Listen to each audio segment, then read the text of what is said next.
Welcome to Stay Fearless, the FSP podcast with all things baseball performance. I am your co-host and co-founder of Fearless Sports Performance, Joey Hanley. And I'm your co-host and co-founder, Dr. Alex Acevedo, and welcome to another episode of the pod. All right, guys, welcome to another episode of Stay Fearless, the Fearless Sports Performance podcast.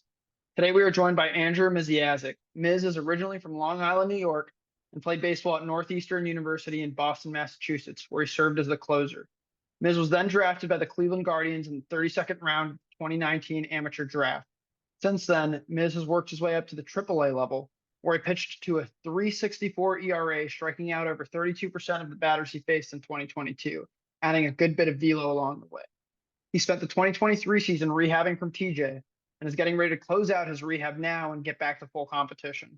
I was able to work with Miz during my rotation with the Guardians this spring, and I couldn't say enough great things about him. He's a relentless worker, a constant learner, and a true professional. Miz, I couldn't be more excited to have you on and share your insights and experiences with our listeners. All right. Thank you, man. Thanks for having me. Excited to get going. Yeah, it's a pleasure to have you, man. So you're getting ready to be shipped out real soon and get back to competing with the boys. How are you feeling? It's definitely been a long time coming. Yeah. I'm feeling really good. It's been a year and a half since I've been in full competition. So it's been a long rehab journey, but I'm just excited, man. Like being back in games, building up my rehab assignment. It's just so much fun being back on the field and just getting ready to go help teams win wherever I am. Yeah, man. It's it's always a long road, and it comes with its own, set of highs, lows, and obstacles. So what obstacles have you faced along the way? How have you overcome them? What important lessons has rehab taught you throughout this time? Yeah, so I mean, I guess I'll just walk through the kind of the journey. Had a really good season in 2022. Tacked on some extra velo, and like you mentioned in the intro, probably the best pitching performance season I've had outside of a couple of years in high school in my life, college, pro included. Going into the 2023 spring training, was dealing with some elbow pain. Not really sure what it was. It wasn't like a full blowout or anything. Ended up coming in as a non-roster invite to spring training, hurt, rehabbing a partial UCL tear. We PRP'd it, built all the way back up through spring. Post-spring, made it to my second live AB, and it tore more, leading to a full UCL reconstruction. So, I mean, right then and there, that's the first obstacle. I'm week or two away from getting shipped out. I missed spring training. I'm only going to miss a month of season. Like, we're rolling, feeling good. So as big of a setback as you could possibly have probably is tearing that UCL even more and getting full ligament reconstruction. But I guess from that point, just the support systems around me, my fiance, my family, close friends, and then the staff here at our Goodyear complex with Cleveland coordinators, everyone. I think that is the most important part of any rehab process and progression. Just to remind you, you're not going to be forgotten about. This is unfortunately a common occurrence in professional baseball. So I think that is number one, having a good support system around you. Those setbacks, yeah, they're brutal when they happen, needing surgery, missing an entire season and a half from it. But I think having that in place up front really sets you up for like just taking the setbacks and accepting them and moving on and really taking it day by day. Yeah, definitely. And I feel like a lot of times with rehab process, the hardest part isn't necessarily the physical stuff and like getting your body back, but it's your mind, it's that mental and like getting through, the ups and downs, the plateaus, the parts that you're moving a little bit slower, the times that you're moving quicker and kind of keeping your mental in a good place.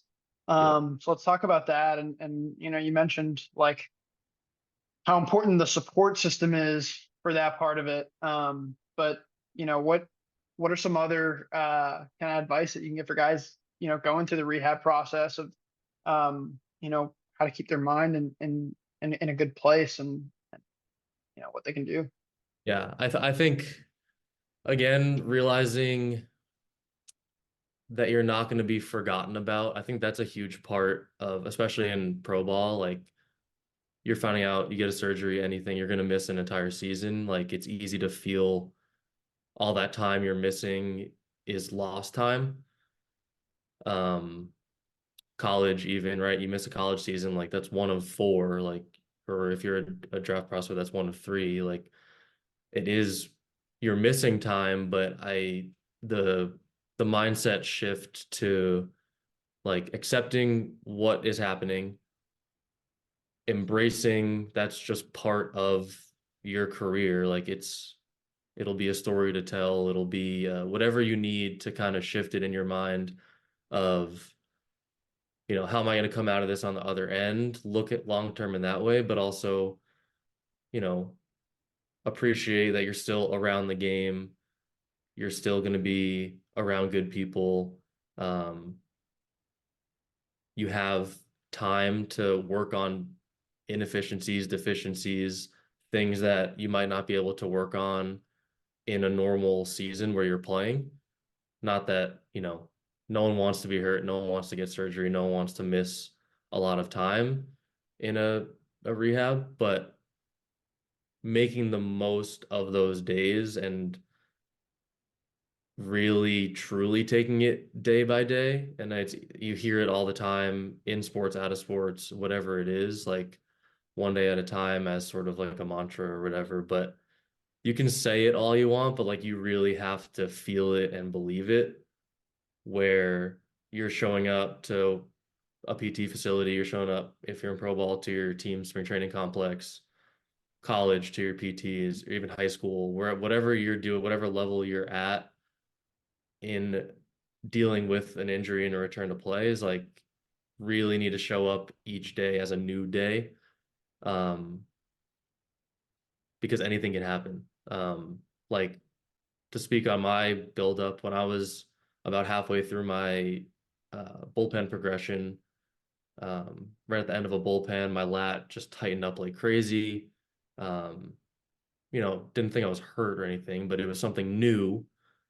And, talked to training staff. We worked a plan around it, continued to throw. Thankfully, didn't end up missing more time from it. And then fast forward a few weeks later, little hamstring tweak, like to the point of like you just don't really know what each day is going to bring, healthy or not. So show up ready to work, ready to get your stuff done.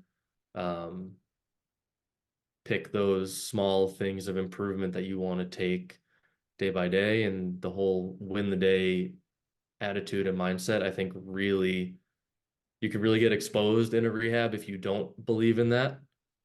But on the flip side, if you really embrace it and take that to another level of like winning each day individually and each domain that you have to work in, I think it really, you could look back on a rehab and be like, damn, I got a lot better mentally, physically, build better relationships. I think it's applies to all walks of life, but in a rehab, that's my number one. Is like you really need to just attack each day individually as hard as it is. But like that long-term outlook is great, but you need that individual, like short-term, like today is the day that I crush it, leave your facility wherever you're at, eat dinner, sleep, it's a new day the next day. So Yeah. And I think rehab is such a great opportunity to hone those skills, and because it is such an obstacle and it's hard. It's hard to get through. And so you're going to deal with all kinds of new things and learn all kinds of new things. And you have such an opportunity to be around great minds and learn your body to a whole nother level and learn your process and build routines. And I feel like that's something that I've talked about in the past, that rehab guys, when they come out the end of it, they're like a totally different guy, totally new guy, because there's so many opportunities to learn in the rehab process and so many things that you can learn about and build routines. And, for guys that already have great routines, they can build even more so on it and learn more about their body and what works, or change it and tweak it and make it, even more perfect or more efficient. And for other guys that get into rehab and they don't have so much of a routine and they don't have that discipline, they're kind of forced to build it, or else they're going to be exposed. And you have that opportunity to learn so much. And I think also too is one of the cool things that I've gotten to witness, especially with you guys, is seeing how the rehab guys kind of come together and work together and build off of each other, learn from each other, work together, lift each other up. And I think that's a really cool experience as well with rehab. It's like, if you're around some really, really cool people, it's such an opportunity to learn from each other and keep getting better. Right, for sure. And I think that side of it is a testament to our organization,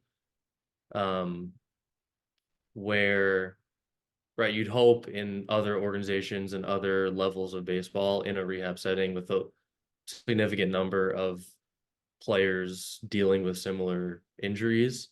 I think you'd hope that players would rally together, but I've heard stories of,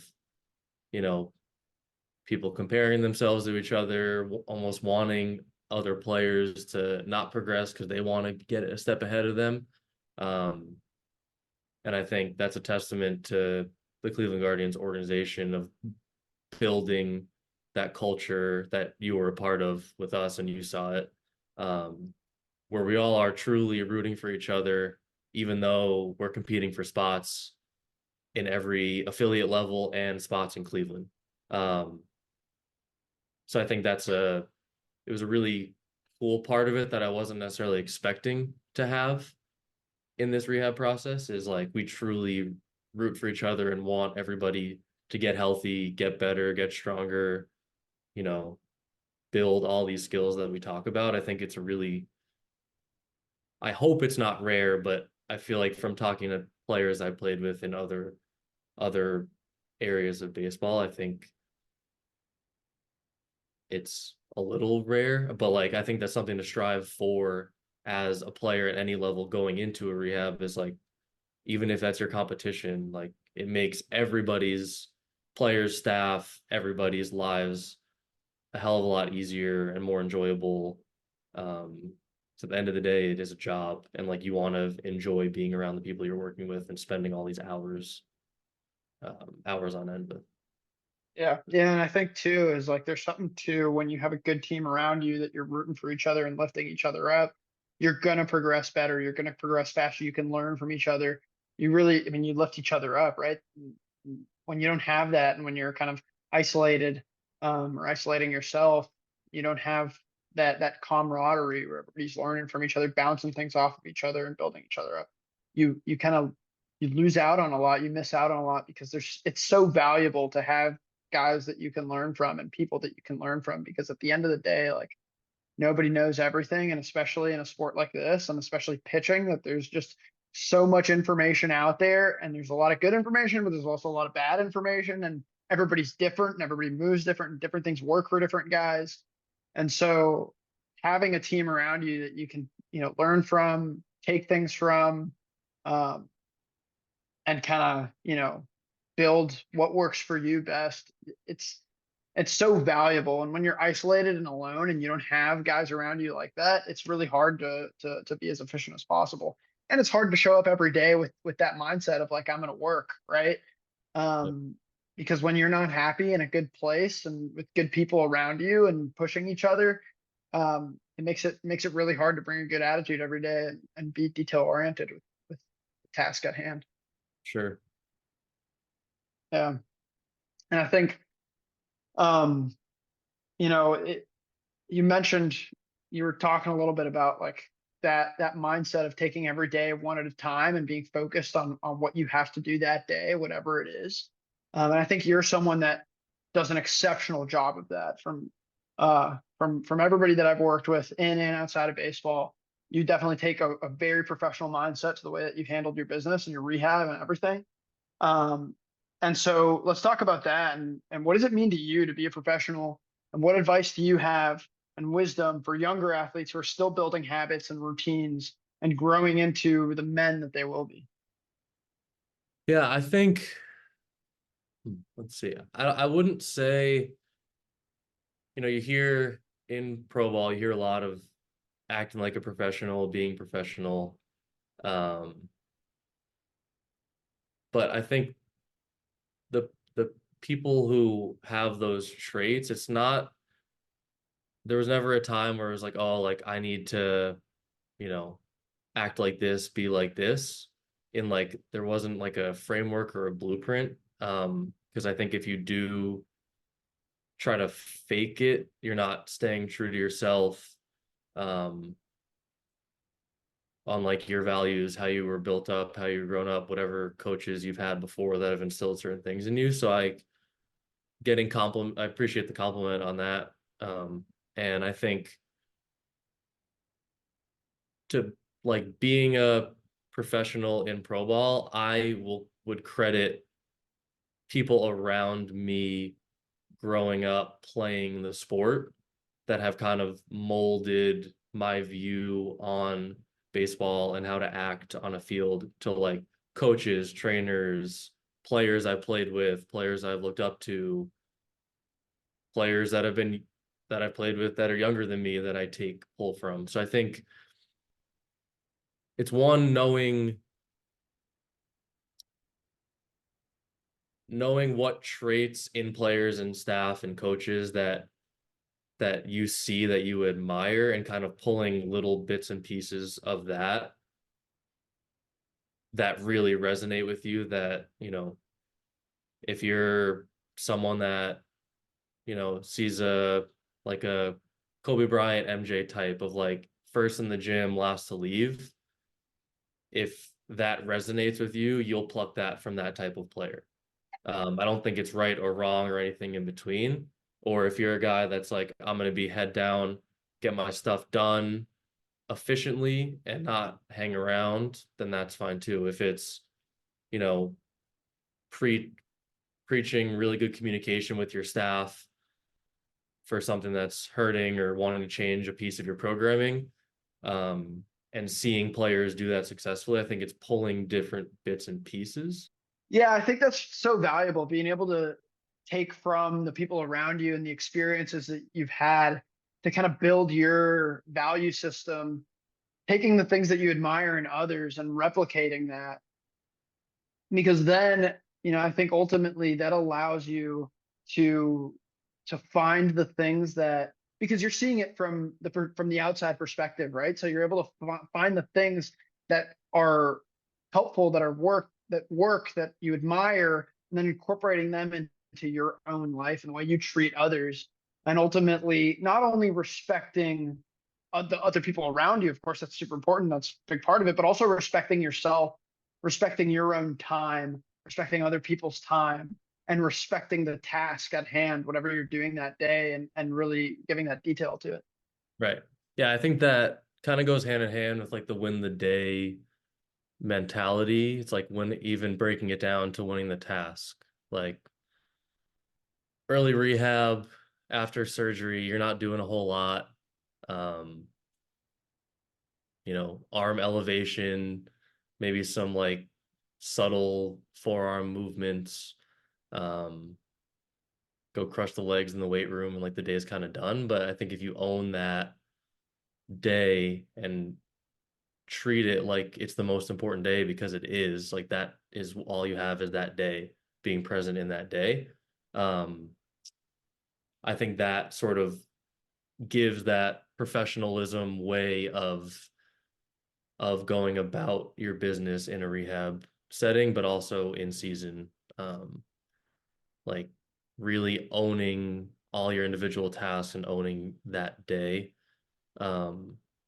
like you said, like you're respecting others, but it's also for yourself.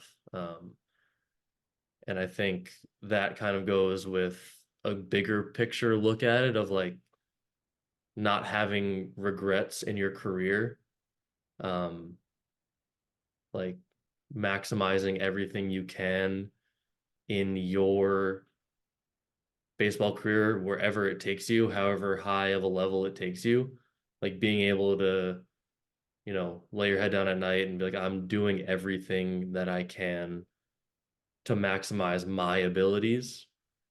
Um, and I think that's a huge lesson to learn along the way and to really, really buy into. Um, and that, again, I think is part of what exudes that, oh, that guy's a professional. That guy goes about his business the right way. Um, that guy takes care of what he needs to take care of, can chat a little bit, have a good time, but also like he means business. Yeah. Yeah, I think, and you kind of alluded to it a little bit right there. It's like, of course, it has to be genuine and it has to be, you. I don't think that there's a specific personality that you have to embody to be a professional. I think it just takes that focus and respect for your work and for the people around you, and taking, those little things from the people around you, and embodying things that you admire. But ultimately it has to be genuine and it has to be you, and you have to be you, right? You don't have to totally change your personality. It's just about focusing on the task at hand. And then at the same time, it is a kid's game and we're enjoying it. And that doesn't mean that you have to be, right. I think there's people miss, what it means to be a professional when they start to see it as like, oh, I have to be so focused and strict and, essentially not having fun. right. Right. And at the end of the day, right, like we got to be out there having fun. And like, it is about creating relationships and, you know, building these relationships with everybody that we're around. And and so you can be focused and locked in on every rep and everything you do and whatever it is that you have that day, and at the same time still have fun when you're out there and build those relationships and talk with people. And I think at the end of the day, like, we've seen those guys that come in and they're late, they don't respect their time, they don't respect others' time, they don't respect the work that they're putting in, and they're not focused. And at the end of the day, right, like it's not about necessarily your personality or like the way you go about it, but it's just about like respecting that time, Right. that Yeah, I that agree. effort. I think the good point on the having fun part, because I think when you hear a lot of, how to be professional, how to be productive, whether it's inside of baseball or out, you think it has to be, when you hear it, I think the brain automatically goes to, this has to be regimented, serious, like I can't have fun doing this. And I think there's sort of a middle ground somewhere where like you mentioned too, there are guys who don't respect time, who are late. They could be having fun, but that's not sort of the middle ground we need to be a professional and get your work in and continue to get better. But at the same time, on the flip side of that, it's like you don't have to be, you know, straight face robot, no fun, all work, work, work, work, work, you know, just checking off boxes and getting all your stuff done, but you're also not having fun. And then you're going to burn out. You're going to have miserable weeks, even months. So I think remembering it's a kid's game. If you're playing professional level, you're getting paid to play a kid's game. College, you're playing with teammates that will be friends the rest of your life. Some people get money to go play in college now. Um, High school, playing with all your best friends growing up, like it's as you get further along, it's easier to forget the fun part of it.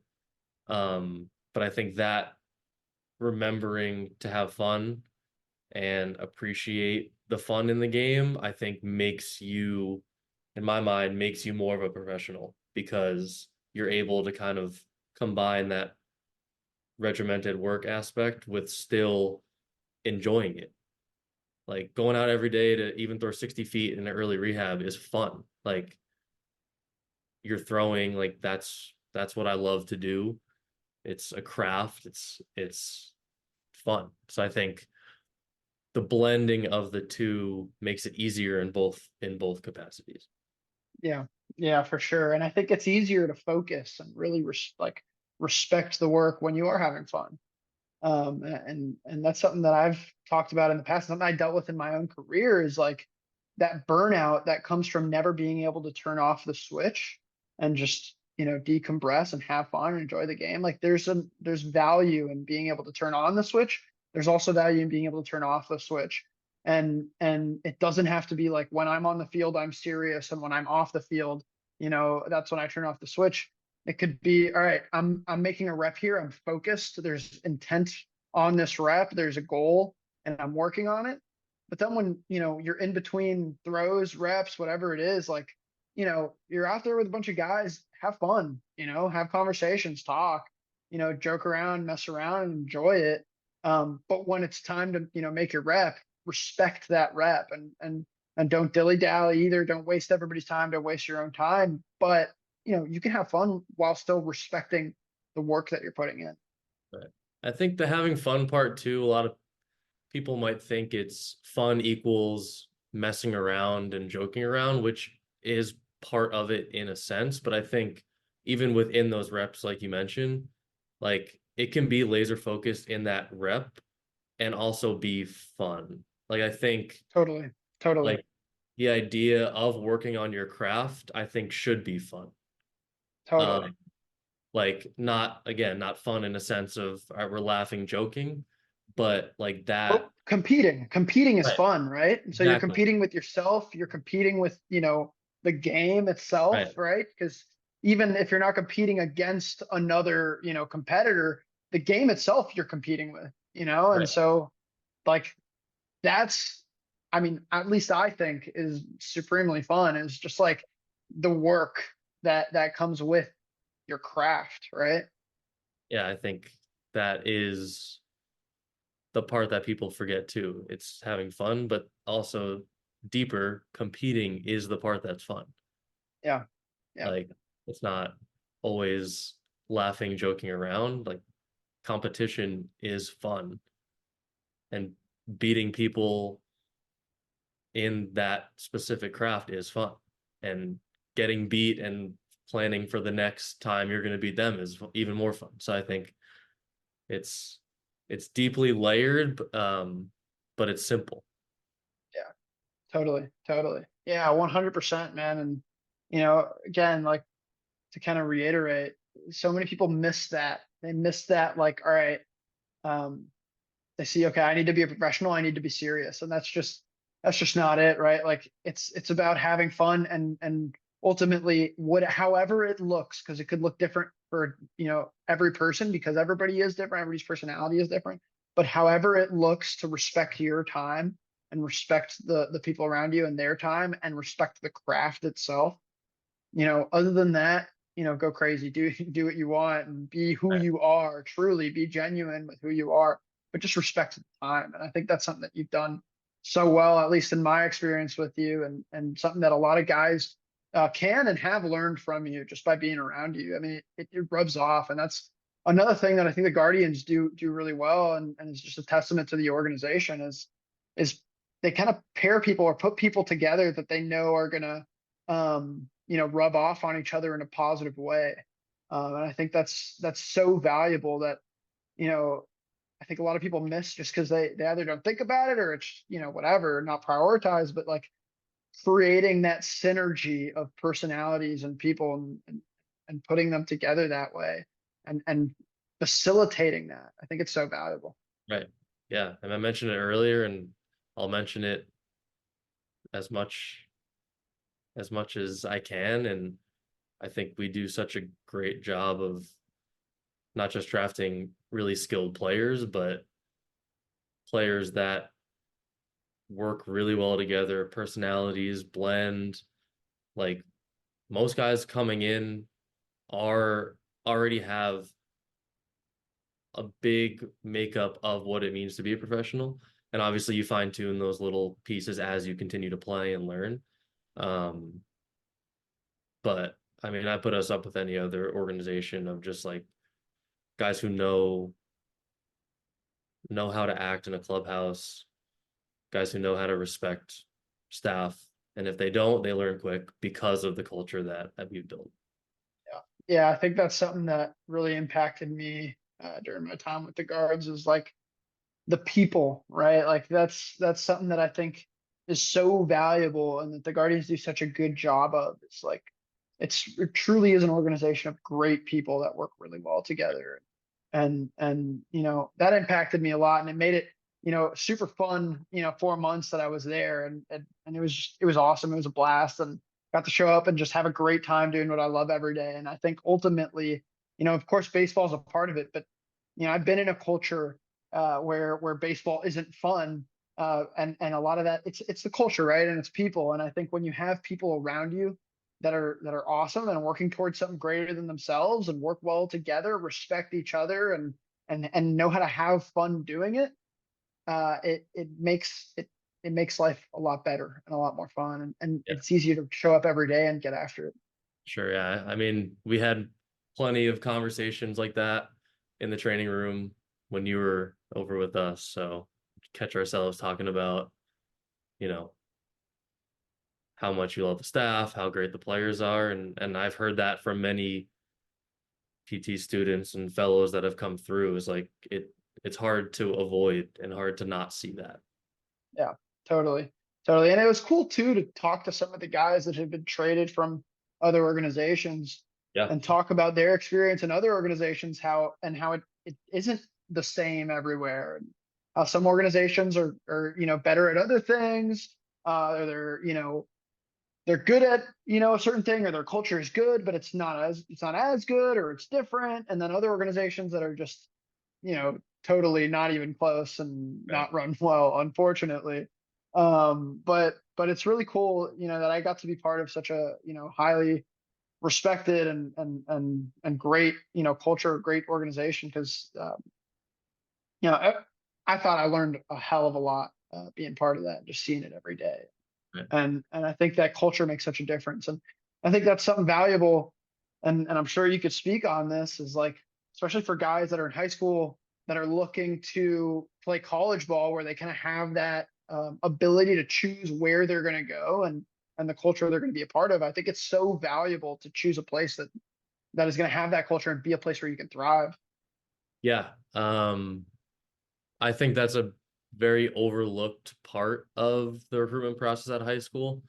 Um, I think with the state of high school and travel baseball at the youth level, I think with rankings all the way down to like 10U teams and players, I think it's fed in kids' brains like rankings and attention as early as possible is the best thing for your baseball career. And I think once you start getting that interest as a freshman, sophomore, junior, wherever it is in high school, I think that initial interest from schools and maybe programs that you might have thought that you couldn't play at start showing interest and talking to you and bringing you on visits. I think players will jump too quickly to commit somewhere without seeing, okay, do I like these coaches? What they stand for as a program, does that kind of align with where I want to play? Do I have a shot at playing? I think that's a really big piece that people miss too. I think, and it's not wrong. Like when I was 15, 16, like rankings mattered a lot more and, get interest from this school, but the prestige of this school is cool to say to people. But I think in that recruitment process, like really honing in on the culture that coach seems to be building and being able to talk to players that are there is huge. And I'm thankful my decision to go play at Northeastern was, I think, the best decision I could have made, not just baseball wise, but culture wise. I thought the coach there, Mike Glavin, built a really, really solid culture and like the identity was clear as day as what he wanted it to be there. And you see guys get weeded out that are there freshman year and transfer out. And like those are the guys that aren't fit for that program. And I think that's probably the case across most schools across the country. And I wouldn't say I was overly conscious of that, where I was like, oh yeah, like I love the culture that they're building here. But there was a feeling in that recruitment process and on my visit where I was like, this school and this program is standing out more than the others that I'm talking to. I didn't really know why, but there was a reason, and that was probably it. Because that's a really hard thing, I think, as a 16-year-old to really be diving into. But you still have those feelings of it, and I think that's what matters. Like number one is going to be like, do I have a chance to play here if this aligns with like what I want? And two is you need to have that good feeling about the coaching staff and about the program, where like you feel like you fit in there. Totally. And I was blessed in that when I went to Loyola, I kind of got to see two very contrasting cultures. When I got there, it was nowhere near a good culture, and the last couple of years that I was there, we left it, probably the best culture, one of the best cultures I've ever been a part of, and got to leave it as a top 10 program, and then every year since it's continued that prestige, which has been really, really cool. And ultimately the biggest change that we made, it wasn't the talent level, but it was the culture and the way that we handled our business and respected, the craft. Yeah. And I thought that, obviously it would have been great to have, those few years that we weren't so good and, have it different where we would have been winning and had a good culture and all that stuff. But I thought I was really blessed that I got to see the contrast and what made it different and what makes a good culture a good culture. And I think too, it allows me to draw on with athletes, especially young athletes looking to go to college, is like how valuable culture is, and commitment to player development, and commitment to, the people you bring in and how you handle your business, and carrying yourself, with with respect for yourself and everybody around you, and meshing with a good group of guys where you fit in and where you're enjoying the game. I realize now it's so valuable because, my first few years there, for 5 years, my first few years, I'm blessed that I was instilled, I kind of had instilled in me from a young age, with the people around me, of like this self-driven, work ethic. And so I was still able to like do the things that I needed to do and kind of keep that discipline, but I wasn't as happy doing it and I didn't enjoy it as much. It was hard. It was hard to grind through it without, a good culture. And a majority of the guys around me pulling in the same direction. And so, fast forward to my last 2 years where the culture really came around and everybody was pulling in the right direction and we were having fun and we truly loved each other as a team. It was so much easier to work hard and develop as an individual. And I didn't feel so alone, right? I wasn't just like training and having to figure things out on my own. I was able to bounce things off of the guys around me, the coaching staff, have those conversations, and really everybody was pulling in the right direction, trying to lift everybody up. It totally changes your ability to work and how you work, and it makes it so much easier to grind and improve and get better and win. And so I always tell young guys, like, it's so important to really vet the culture that you're going to be a part of, because it really makes such a big difference, not just on like enjoying the game, obviously that's a big part of it, but like on your chances of getting to the next level, because it's going to make a huge difference on where you end up as a player. Yeah, for sure. I think being in a really solid culture in college, like college is being in pro ball, looking back on college, it's so different, where I didn't think at the time it was that different.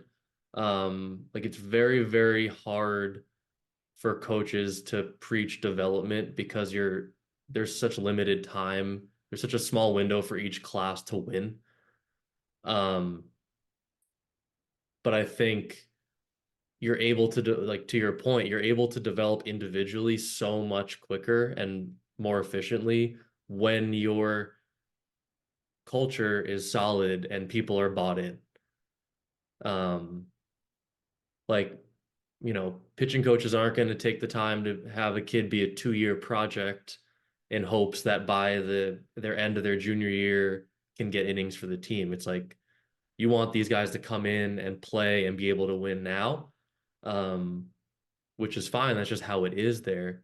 But I think with a toxic culture at a college team, everyone feels they have to do stuff on their own. They can't bounce ideas off of each other because they're not in it for the right reasons. And then the same thing of being professional and being a good teammate is like you want to root for your guys to do well individually too. And that stems from coaching staff and players building a great culture at that program. And that's just what I saw over my 4 years at Northeastern. Like, yeah, some years were better than others, but I think the overall culture instilled by the coaching staff never changed. And then it really depended on just the overall team dynamic. Like they didn't, none of the teams wavered super far below or super far above. And I think that comes from the coaching staff. Like they kind of set that window of what you guys can be in between, and then it's up to the players to run with that and be at that high level of culture. But I think the floor is raised when coaching staff can really be committed to that team. Totally. I think when you respect the guys that are leading you, it makes it so much easier to work and build something. I felt like that was something that our coaching staff did that profoundly impacted me. That came in my last couple of years of college is like from day one, our head coach, Jeremy Kennedy, was incredible. He from day one, he was talking about how he needed to earn our respect and how that was a really important part of him coming in is like, I'm here to earn your respect. And then from there, you guys need to earn the respect from yourselves. And then when you earn the respect from yourself, then you can go out and earn the respect of others. And we can do that as a team. Yeah, that's I great. felt like that was so valuable. It was like when you can respect your coaching staff, it makes it so much easier to build a culture because then what they set, that precedent that they set, it's you have someone that you can follow and you could say, okay, that's something that I want to emulate in the way that I go about my stuff every day. Yeah, for sure. And I think a lot of that with the way college baseball is changing too, with NIL and transfer portal, and I think coaches are following suit with that, almost leaving too quick. That's one thing with Glavin at Northeastern is his first year, I think was 2015 as head coach, and he's been there since. I'm sure he's gotten offers from big time programs because of how successful he's built the program to be. But it's really cool as an alum seeing him still there, continuing success, getting better recruiting classes, continuing to dominate the conference. I think that's kind of becoming a lost art a little bit in college baseball, with the coaching carousel, and it's part of it. It doesn't mean it's the worst thing in the world, but I think that's an easier way to kind of build that culture and earn that respect from your Yeah. players. Like, I'm here, we're trying to win at the same program and continue success and pump out pro prospects and win championships and everything. So Yeah. It's valuable, man. It's valuable. And I think that's really awesome because then as a player, you see that and you're like, all right, like this is something I want to work for. And it just gives you a little bit extra oomph of like, all right, this is something that I can be proud of. And I'm going to, put in a little bit extra work, a little bit extra, just that extra, 1, 5, 10%, whatever it is of effort and focus and competitive nature. That's going to put you over the hump. That's going to get you those extra games that you got to win, those extra moments, those extra pitches. Yeah. and winning's fun. Yeah. It's totally fun, man. When you're losing, baseball sucks. It's Yeah. hard to, really push yourself through it and keep working hard when you're not winning because it's hard to do when you're not having fun. Yeah. But yeah. And so kind of on that topic with, the college baseball landscape and high school guys and what they're looking at, where do you see their time best spent, as they look to get recruited, and like, what should they be looking for when they're deciding where they want to end up, and how they're going to get there? Yeah, so I think high school to college, my sort of, path to getting recruited, I was kind of a late bloomer in, I mean, high school, college, and in pro ball.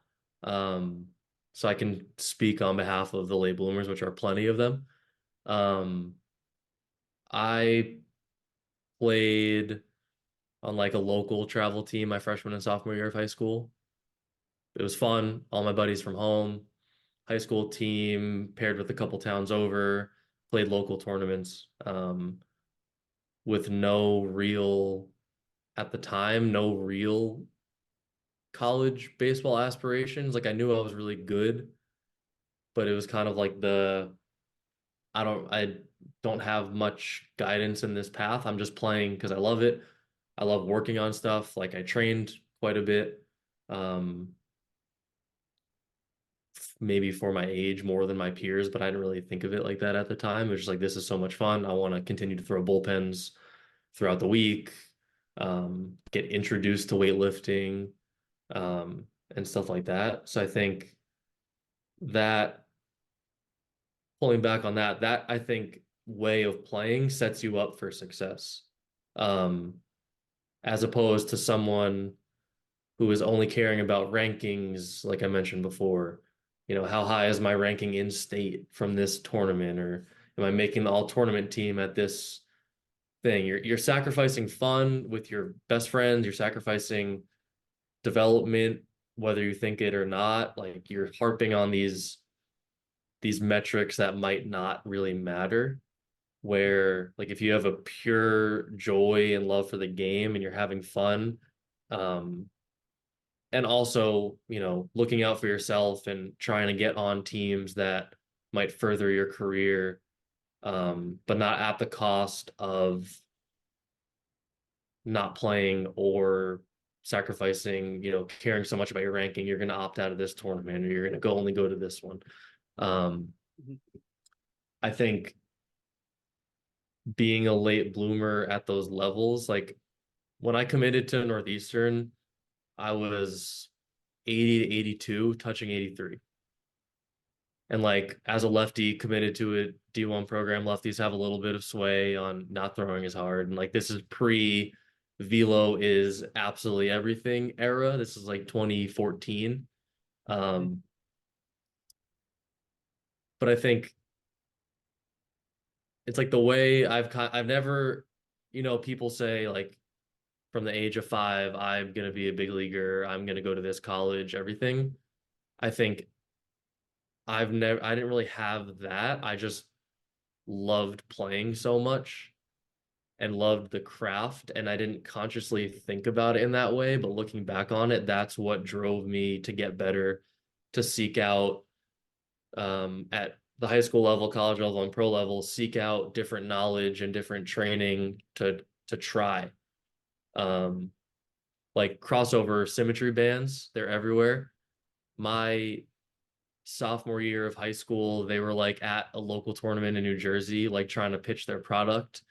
Um, and I convinced my mom to buy me a pair of them, and I did them in my basement every day. So it was like the experimental aspect of it. I think Yeah. looking back, I just loved. And I know for you, I feel like we've have conversations like this quite a bit when you were with the Guardians. Is like we're similar in that sense of exploration, but I feel like yours was more like you had your eyes set a little deeper, a little further out. Mhm. Like you said, you were doing all these different crazy training methods in high school and college, like trying to maximize everything. Like you had that thought in your head.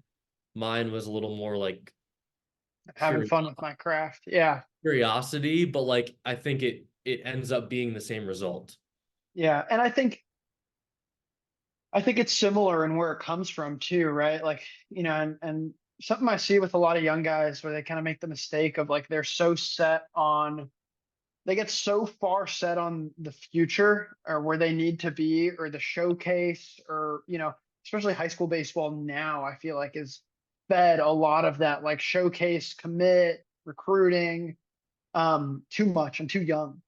But I think for me, like I fell in love with the craft of trying to maximize my ability. Of course, I am by nature a planner, and I'm always thinking, 5 million steps ahead and where I want to be and where I want to end up. So I always had my sights set on like where I saw myself and wanting to be a professional baseball player, wanting to play college baseball and all of that. But I don't think I ever was so blinded by where I wanted to get that I was just focused on like, okay, I need this. It's like, am I focused on the grind and the work, or am I focused on the result? Right. And I see with a lot of young guys is they're like, oh, I need to go to this tournament, or I need to go to this showcase so that I can get on this ranking and get seen by this coach and get recruited and whatever. It's like, dude, you're a freshman in high school, you throw 75, like you're not there yet. You don't have something to showcase. That doesn't mean that you're not going to get there and you're not going to, achieve your dreams. It just means like it's not the right time yet. Yep. This is something I've seen a lot recently, with guys, and especially high school guys, is they'll come off of their season, and a lot of the injuries I've seen, or tweaks or whatever end up coming from like improper ramp up. But I see this a lot is like a guy will come off of their spring season, their high school season, throw a full season, whether they were starter or whatever, but they'll have a good bit of innings on them. Then they'll take the typical like, okay, I'll take a couple weeks to shut down, whatever. And then instead of like ramping back up and getting into, a summer, maybe focusing on training, especially if they need to add, velo or some level of performance strength, whatever it is, instead of like focusing on that and the things that are probably going to give them a better foundation to improve their performance, they'll say, oh, I have this tournament. It's a week out. I'm going to start throwing today. Let me ramp up in a week to get to this tournament, throw in 3 games in 3 days so I can get looked at coaches that aren't going to look at me because I don't throw hard enough and I'm not tall enough and I'm not strong enough and I'm not fast enough and whatever it is. And the next thing you know, they're complaining of shoulder pain, elbow pain, whatever it is.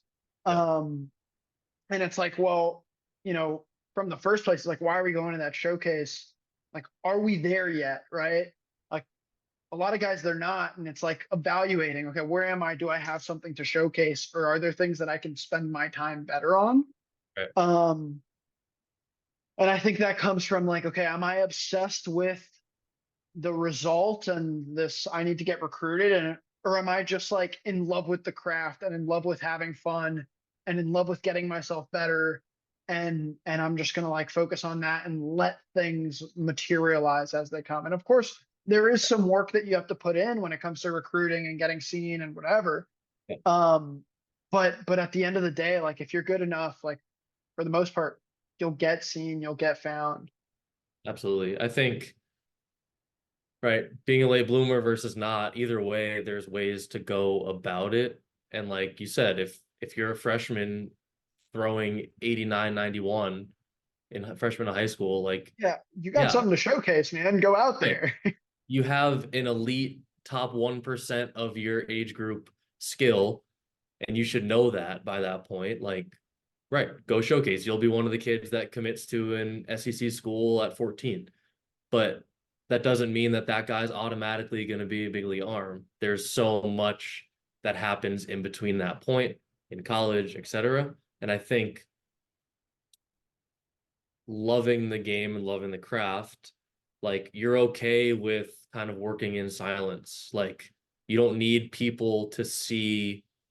That's where I think the rankings kind of cloud it. Where like you don't need your peers and your family to see all the work you're putting in all the time. And I think that is what shows a true love for the craft and getting better. And like you really love it, is if like you don't need everybody to see what you're doing all the time. If you're just looking for attention for your training or whatever it is at that point, like there's nothing necessarily wrong with that, but I think there needs to be that element of like I just enjoy this so much. Like I'm gonna be in my basement every day as a 14-year-old doing crossover symmetry bands, just trying it out. Cause like they pitched me that it would help strengthen my scaps. And like it did. It's like didn't need to tell people about that. That's not like the glamorous side of training, but for me it was fun. Like I looked forward to going down in the basement and doing that. And Yeah. like Yeah. And exploring, right? Like we've messing talked about around. it a good bit. Yeah. It's like finding your routine that works for you. Of course, everybody's different. Or, of course, there are certain things that work universally for most guys. There are certain things that are like, very individual. Everybody moves differently. Everybody's body's different.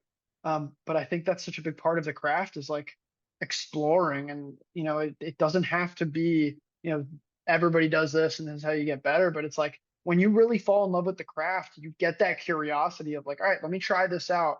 Oh, okay, now I'm noticing that I feel this way, or this is improving, or this isn't improving. Okay, let me cut the fat. Let me work more on this. And building that. And I think when you really truly love the craft, that just kind of naturally comes. Right. And I think too that like for younger guys listening, that doesn't, if you don't have that, I don't think that's yet. If you don't have it yet, I don't think that is a bad thing. I think for people that talent has carried them through their careers, they might not have an opportunity to get into that exploratory phase of the craft, and it might hit them when they're in professional baseball for the first time, when people catch up skill wise. It might hit you in college, it might hit you in high school, it might hit you when you're 6 years old. Like I don't think that that is a necessity to have as early as possible. But I think like there are major league pitchers that probably don't hit that phase until year 6 or 7 of their career when they have to kind of revamp their repertoire or their body's changing or they get a surgery and like they have to kind of change the way they throw a little bit to sustain success. Um, so I don't think that it's a necessity as early as possible where people think like I got to throw this hard by this age, I got to throw this hard by this age. Um, it's like it it's in you and it will come out when either when you're doing great or when you're getting kicked in the teeth and realize that you're not as good as you think you are. Um, but I think that's something to hold on to is like you can't force that, and I don't think you need to force it. I think it will come, but having it in your mind helps. Yeah, yeah, totally. I think you know, you don't have to, of course, we talked about kind of being genuine Right. about your craft. I think that's a big thing is like fall in love with the game and let everything follow. And I think Right. if you keep that at the forefront of like really falling in love with the game and enjoying it, enjoying every moment, that comes if you do it the right way Yeah. and you truly, Yeah. allow that to follow. And I think that kind of puts your priorities in order because if you're falling in love with the craft and the work and all of that, everything will follow, right? And that will get you to where you need to go. And of course, I think too is like people talk about working hard, and I think if you're not enjoying the hard work you're putting in, it's not as efficient. Right. I think you get more out of it when you're having fun. Yeah, I think for high school guys too, especially, you're still developing so much, like your brain is developing so much still too. And your body obviously is like people could grow 6, 7 inches in a year in high school. Um, and I think that's where not getting too high and too low and like really just staying patient and like if you do really love playing, like like you mentioned, like people will find you, like scouts will find you, schools will you'll start getting on people's radars if you just continue to play and enjoy it and like really just have fun like the right way. And I think with the ranking systems, I'm thankful that when I was in high school, they were just kind of starting a little bit with like the perfect game rankings. Like they were there, people talked about them, but it wasn't everything. Um, but I think, it's easy as a 14, 15-year-old to get caught up in that and think that that's what truly matters. And thinking if I'm not this ranking, these schools aren't going to want to, have me come visit or whatever. Um, think it's really being in high school playing baseball it's the most fun you'll probably ever have. And like I think high school guys need to remember that. Like it's the last time you're playing with your buddies growing up that you grew up with. It's such like a cool atmosphere to be in. And a lot of guys I've seen firsthand lose that experience because they're so focused on their rankings and all this and making sure they're at this tournament, skipping their high school playoffs for this tournament because they're promised, this, and this school is going to be here, which might be great, but I think it's not like a one size fits all thing. Yeah. If a scout's not going to go to that tournament, see you for the first time and say, oh, that's the guy I need on my team. They're probably already going to those tournaments with who they're going to look for and guys they've already talked to. And all right, let me see this and that. At the end of the day, it's not make or break. It's not make or break. You just got to be realistic about it too, as much as you can. Like, if you're a high school senior that hasn't got many looks and you're throwing 78, or high school junior throwing 78 miles an hour, and you think you're going to go play in the SEC like that next year, I think there's you gotta be a little realistic about it. Like you can get a little better and go play somewhere in the college baseball world and have fun and play. It's just like give yourself more time to keep getting better and getting better.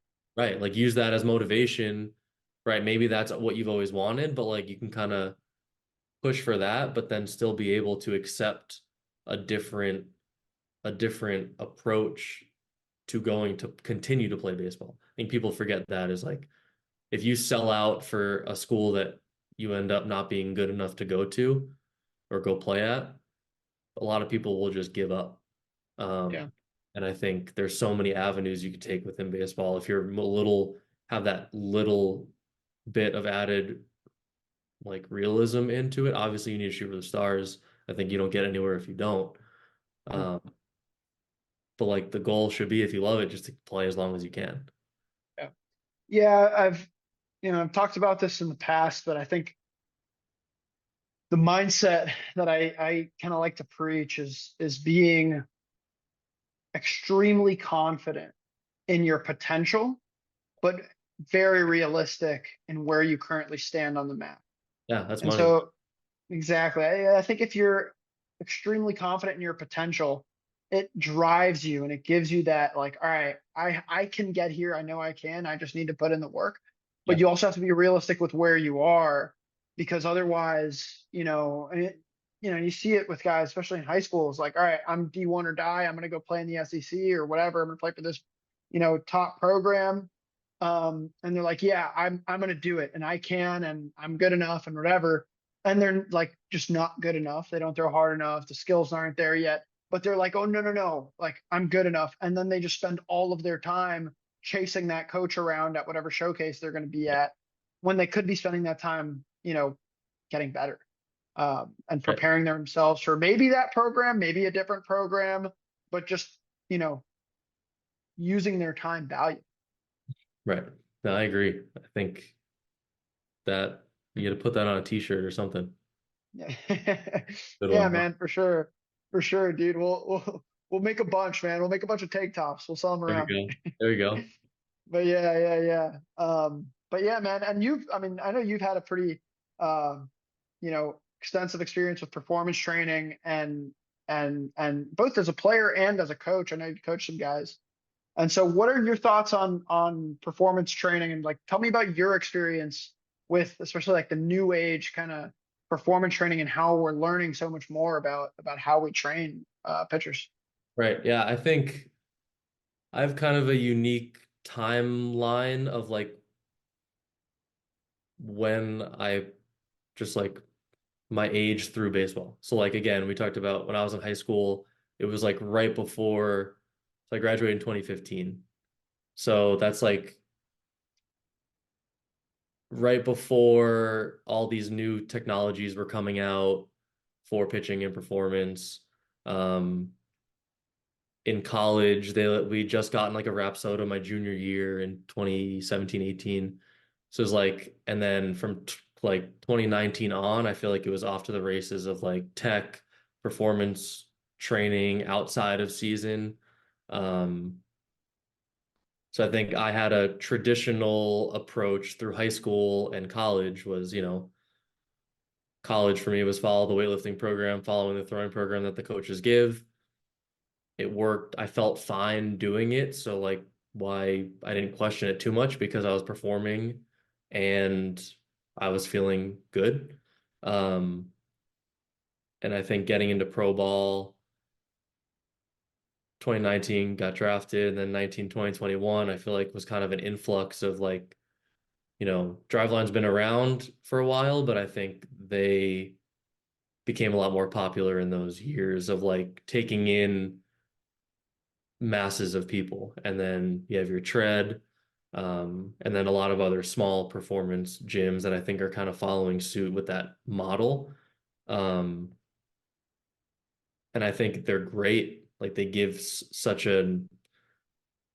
it's like an outside view of yourself as a player, where if you're in college and you're seeking a performance gym outside of it in the off season, or you're in pro ball and you're off season training with a tread or a drive line, um, it's a lot of extra information. I think you have to be smart about it if you're going to do it. But I think it could be really valuable to have sort of that outside view of who you are as a player and how you can develop aligning with what your organization is wanting you to do. Um, so for me, and we've spoken about this before, I coming into pro ball, upper 80s, scrape a 90, 91 here and there. Had success through my first few years of pro ball, but kind of saw the writing on the wall of like, if I want to pitch at higher levels, I need to throw harder. And through Cleveland's organization, we have great resources. They know everything there is to know about how to get stronger, how to throw harder, how to be more efficient, everything. But it is hard with so many players constantly coming through. So I took it on myself to try tread remote training for an off season, aligned it with what our programming was with Cleveland, not to just say, I'm going to get rid of everything that I've been building and just do this new program. It was kind of a combo hybrid programming. And then came in that next year, jumped velo, sitting 992, a couple of 93s, and then by the end of the season was up to 95.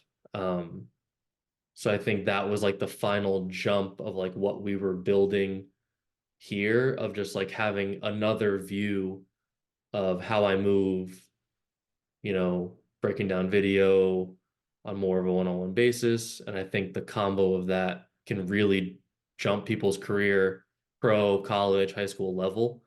And I think it opens up your mind as a player to receiving more information and kind of filtering that yourself, with what works, what doesn't, being more experimental with things. Like I said, I wanted to make it more of a hybrid programming because I don't want to just forego.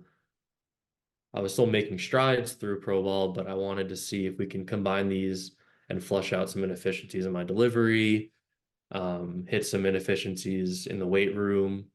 And yeah, I think it can be really valuable, but you have to go about it the right way. Totally, totally. That's one of the things that I think we try to do a lot with our guys with Fearless is like being able to filter out that information that you're giving, and not just throwing a bunch of raw information at a guy. Because there are guys like that take that really well, and they want that and they need that, because they're really good at filtering it themselves and they want to get like the full picture. But most guys, it's important to kind of filter that information, especially young guys, so that they get, kind of what's valuable for them. And they're not getting all this information that might be too much for them, that domes them up, that kind of gets them on the wrong path. And being able to kind of see that outside view, get that objective perspective on it. Because when you're looking at yourself, there is a little bit of emotion that gets tied when you're, kind of observing yourself that makes it hard. It kind of gets in the way of being able to be as efficient with what you're doing. Yeah. And so giving that objective kind of analysis of what you're seeing and then filtering it out and giving it to them in a way that's actionable, that's useful, and essentially is the least amount of information that you need to give to get the most optimal result for that guy, and doing it little by little. Because you see it with a lot of guys. It's like they get all this information, and then it just kind of like they're kind of like lost at sea and they kind of drown in it.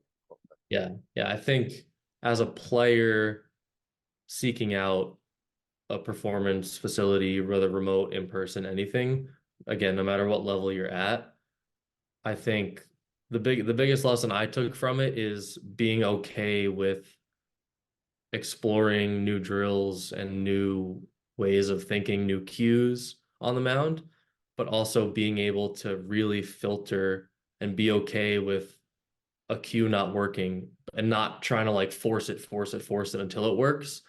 Yeah, but cut the fat, take the things that work, and find what works for you. Right. And I think for me, that was something, again, that I think we were building with the coaches and coordinators in Cleveland in our organization. I think over those years prior, we were building the foundation of making those velocity jumps.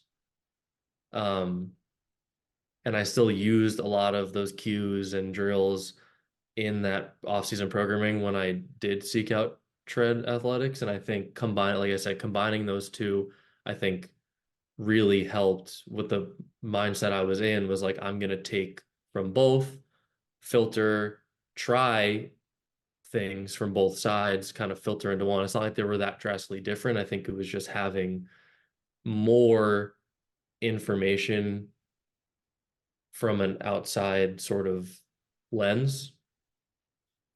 Someone that doesn't know me for the last 3 years. I think their performance sort of gyms and training is really valuable, because when you're going to them, they're seeing you in like your most recent form. And like, right, when you guys get clients, like you don't necessarily know them over the last 4 years when they're just starting, of like, oh, this guy, this really worked for you 3 years ago, 2 years ago, so let's continue to do that. It's like you're getting that product of their delivery and video and metrics and everything. Like you're getting that right then and there, and then you work from that point. Yeah, there's less bias from like seeing the past and having that bias of like, oh, this has worked here, or they're a guy that does this or whatever. Right. It's that kind of unfiltered, like, all right, this is where they're at, this is what I see, and it's a new, fresh perspective. And I think there's a lot of value there. Yeah, I think it's a really good stepping stone if you feel like you've kind of plateaued in your training and like you feel like you're so close to unlocking that next layer. And that was me. It's like each season prior, I would gain a little bit of velocity as the season went on. But it was like I felt so good physically, and it was like it just wasn't clicking perfectly for me to make that velocity jump. And I think that just kind of unraveled that last little 5% that we needed. And obviously it's a nonstop battle to try to squeeze more out as you can as you progress. But I think there's a ton of value to them now with the amount of information that's out there. Like I said, when I was in high school, even in college, like, yes, Driveline was there, but they always seemed like the very exclusive.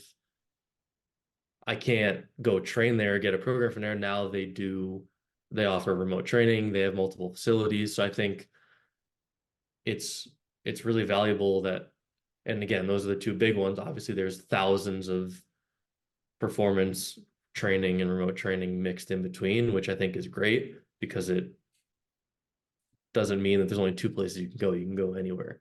And right, if you don't like a place, go somewhere else, get their sort of philosophies. There's so many different ways to go about the same type of training, which I think is great. And it's great to pick people's brains and take in different info on different drills and philosophies and make it your own and see what works best. Totally. Yeah, that's one of the things that I think is really valuable. And what I try to emulate as a coach is like giving the information to the athlete, but like facilitating, like, all right, now you take this information and run with it and make it your Right. own. I think that's how you create guys that are going to be resilient as they move up through the levels and keep Right. playing ball. Yeah, I Yeah, think too, like, you know, you can, if you get a program, you give a guy a program and you feel like you're babysitting and making sure that they're doing all the things they have to do for an extended period of time. It's like, that they're not getting better up here. Like they might make those changes physically over time, but like as a coach, you want them to take that and run with it. Like you said, like yeah. you Take want to give ownership. them the building blocks and what you see in your expertise and feedback, but you want them to be able to own that, roll with it, and then I'm sure you love getting like really well thought out questions asked to you, like Totally. in-depth questions that you're not poking and prodding for them to ask. Like when they come out of the blue, I'm sure that's the very rewarding part of doing that. Oh yeah. Oh yeah. I love it, man. My favorite guys to train are the ones that are always like, you know, I mean, I say bothering me, but they're never really bothering me. Mhm. But it's the guys that are constantly coming up with questions, texting me, hey, can you check this out? What do you think about that? Because some of this is my passion, man. Like I'm never gonna be like, oh, I don't want to do this. Like, don't bother me, don't text me. Like, that's what's fun for me. I never work a day in my life doing that. So, Exactly. um, that's my favorite, man. Is just like talking through stuff and like really like working through things and thinking through things and doing it together as a team where I'm not having to do it on my own, but the athlete is leading it. That's the most fun. All right, so move on to one more topic. We'll hit that and then we'll kind of close. Um, but we'll talk about pro ball is definitely it's a whole different beast from college. Just as college is a whole different beast from high school. So, I want to ask you about your experience in pro ball, how that differs from college and from high school, and how you navigate pro ball, and then what advice you have for athletes that are entering pro ball and then also entering college. And then I also want to ask about your advice for athletes trying to decide that are in high school whether they're going to go to the draft or if they're going to go play in college and what the pros and cons of each of those are. Okay. Um, all right, I'll go college to pro ball first. I think actually we'll go through. I'll go high school, college, pro ball. We'll go in order. So I think high school what I loved about high school baseball, I've probably touched on it a few times, like if you go, you're mostly playing with your best friends growing up. Um, you're all in like a important time of your life, like junior, senior year of high school. Everyone's going to be leaving for colleges. Like the last time a lot of people are playing an organized sport is their senior year of high school playing baseball. So I think it's like a really pure part of baseball that like people really need to experience if they're going to play baseball for a long time. And I think the people that kind of forego that to be on a circuit might be good for their career, but I think they're missing out on it. Just like a really amazing time of baseball in your life. Um, Obviously, the workload from high school to college is worlds apart. High school we played 21 games. College is a 56 game regular season and then postseason. So I think the workload is number one of like it's going to be a shock no matter how much you prepare. Obviously, you're playing summer ball if you're going to go play college baseball and probably fall ball too. Um, but I don't think anything can really prepare you for going from. I mean, when I was in high school, I started our games on Mondays. I'd throw 7 innings. I'd take the next day off of throwing. Wednesday, I'd play light catch. Friday, I'd long toss or throw a bullpen, and then I'd be back on the mound Monday. So I'd throw like 3 times a week, basically. You go to college, you're throwing every day. Um, so I think it's be prepared for just the workload adjustment. You got 6 a.m. lifts, you got 4 lifts a week, you got adversity training, military training, whatever your coaches want to do to kind of build that team camaraderie and um, and whatnot. So I think workload's number one. Number two is like, going to college, the time management aspect of it is wild. It's you're balancing a full course load of classes, you're living on your own now for the first time, you're meeting all these people, and you're also have a full-time job in being a student athlete. So I think that really weeds people out if they really love the game or not. I've seen it at Northeastern, guys come in and transfer out, or they just quit the team because they find out they don't love it. I'm sure you've seen that at Loyola too, and like nothing wrong with it, but I think it's something to be prepared for. Where like it's a big change from high school baseball, um, in terms of workload, and like going to college in general is a big adjustment. Um, so I think having a sport on top of that is amazing, and it's a cool opportunity. Like you come into school with a full team of friends right away. Some people that'll be at your wedding, some people you might not talk to again, but like majority of them you're going to stay pretty close to. Um, and then we've touched on it. The development side of it is tough. Like, not going to sit here and say, oh yeah, you're going to develop so much in college in like a fine tuning aspect. You definitely get stronger hitting a college weight program. It might not be the most efficient for performance on field, but you definitely get stronger. I think now we just touched on with the addition of performance gyms and programs, I think that's a really good way for college athletes now to take advantage of that and get better in off seasons.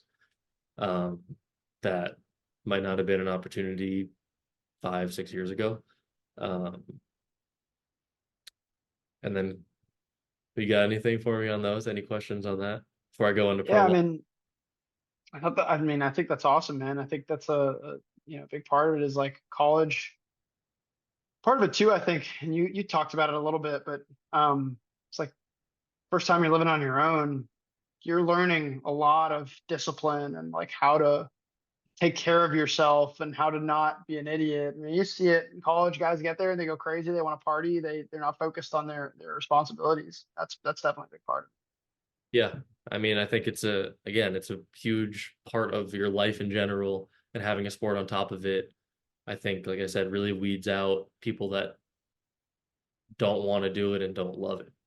Um, but yeah, I think the biggest difference is college is all about winning, no matter at what cost. Like those coaches' jobs rely on winning, and like I said before, winning is fun, and being part of a college program that wins is probably one of the most fun things that you could be a part of and experience. Um, all the work you put in the fall, winter, leading into the season, all the 6 a.m. waits, grinding to get your schoolwork done to go practice later. Like the winning part is great, and you don't get that level of like attention to winning in high school. And like I don't think anything that can necessarily prepare you for that, but it's really cool to be a part of um, like a winning college program.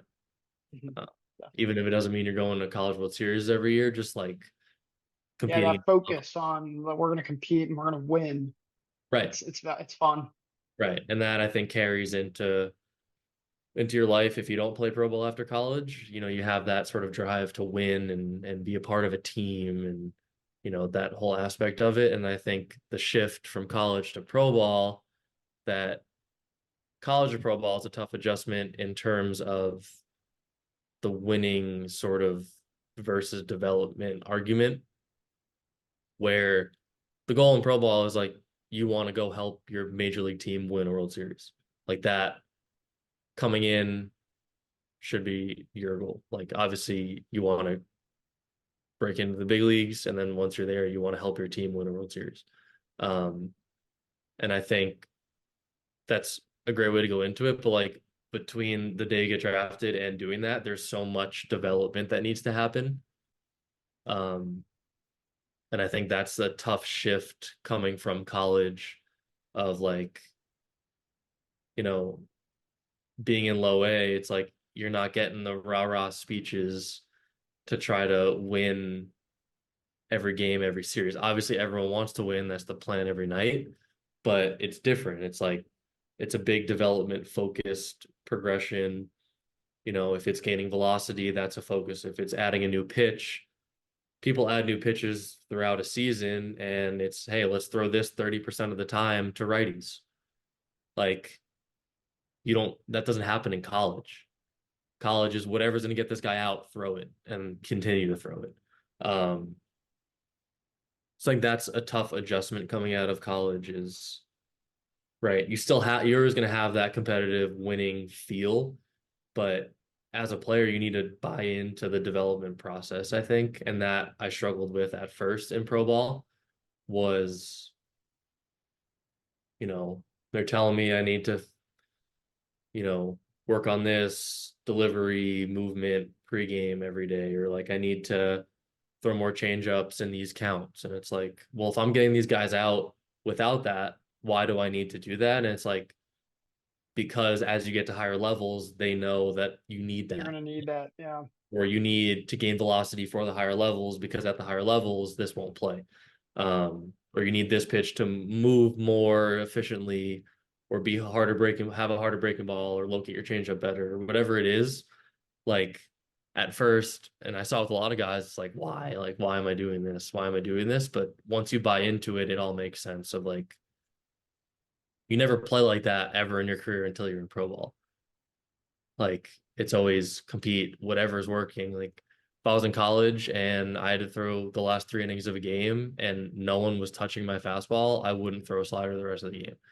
Or like vice versa. Like I'd go 40 sliders and you know what I mean? But like that's not Yeah, that doesn't that doesn't work in pro ball. Can't do right. that. And then when you're Got at to the be big league college.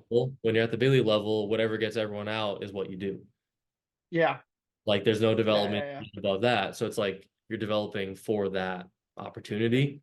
So And I think, that you can just go out and compete and have the stuff to do it. Yeah. right, it's almost like at that point, then you get to earn your all in compete. Right, you're still working on stuff, but you're not working for the level above that because there is none. But I think the main sort of builds is high school baseball is a blast. It's more laid back. It's more pure. College baseball, it's all about winning at any cost. If you're a big ranked prospect coming in and you're in college and you're starting as a freshman, you don't perform, you're sitting the bench. Like it's not, if you're not performing, you're not playing. And then the shift to pro ball is, yes, we want to win at every level we're at, but like the focus is on development. So then you can go win at higher levels. And to touch on the kid coming out of high school or college, I didn't have any looks out of high school for pro ball. Like I said, late bloomer, didn't start gaining velocity till I got to college, and then more so made velocity gains as a 24-year-old in pro ball. But I'd say seeing a lot of guys come through high school, it's definitely a huge adjustment for them. Like again, we talked about an adjustment going to college for the first time and being on your own. You're now an 18-year-old, probably got a hefty signing bonus. You're now getting paid to play baseball and you're on your own. So I think the pressure kind of mounts more for those guys at first before they get to buy into the development plan and everything. And it's a long road for high school guys, breaking through higher levels because you're so young and because you didn't have that college experience to build all these routines and characteristics and stuff. But I think deciding between the two, it's going to come down to you and your family's decision, how much money is thrown at you for a signing bonus, what the college opportunities are. You know, at Northeastern, there were a couple guys after me who turned down hefty signing bonuses from the draft to go to Northeastern. So I think that shows maybe their family values going to a high academic school and not taking the chance of not panning out of high school, or maybe they needed more development, whatever it is. And then there's guys who take $50,000 signing bonuses out of high school and forego college and go pro. But I think that's like a decision between you and your family. There's no right or wrong to it. But I think it helps to have sort of not just use the draw of it to say yes or no. I think it's a big decision, just as picking your colleges. It's like a lot goes into it, and I think when you're put in that situation, hopefully you would know like what you really feel is the right decision. Yeah, definitely, man. I think there's a lot of different variables that go into that, and it all comes down to kind of what you're valuing and where you're at, and are you ready, and where you're at. Because ultimately, I mean, like we've seen, guys like Zib that come in, they're real young, but they do a pretty good job of kind of handling their business and being mature about what they do and getting their work in. Yeah, But I could, I think I know, plenty 18-year-olds that are, would not be mature enough to kind of handle that level of responsibility and may need a little bit of time and more of a gradual build up to your responsibilities and that discipline and building that. Yeah, I think, right, you mentioned Zibin. I think a guy that was in my draft in 2019, Daniel Espino out of high school, like I've grown closer to him throughout the years playing together, being in rehab together. Where like right off the jump, like he already acted like he was 22 years old, like very mature, wise, handled his business. Like you would have guessed this guy came out of college from like a really solid program. And I think everyone always talks about the high school kids who mess around and blow their signing bonuses and aren't ready for pro ball, but I don't think people talk enough about the guys like Espino and Zibin who come in and already have that maturity, that mature baseline, and then just continue to get better from there. But again, probably a testament to how we draft. Yeah, definitely. Yeah, Cleveland's a special place, man. The Guardians are a special group of people, and I think that's real valuable about that organization and I think that's valuable for anybody that's trying to build a culture, is like the people that you bring in and the precedent that you want to set with who is part of your group. Yeah, for sure. Sure, man. I think we talked about some really awesome stuff, man. I think this is a good spot to leave it off. But it's been a pleasure having you, man. It's always good catching up with you and talking. For sure. Thanks for having me. This is great. Awesome. For all our listeners, hopefully you're able to take some of this and make it your own and run with it. As always, if you have any questions or want to continue the conversation, reach out and stay fearless.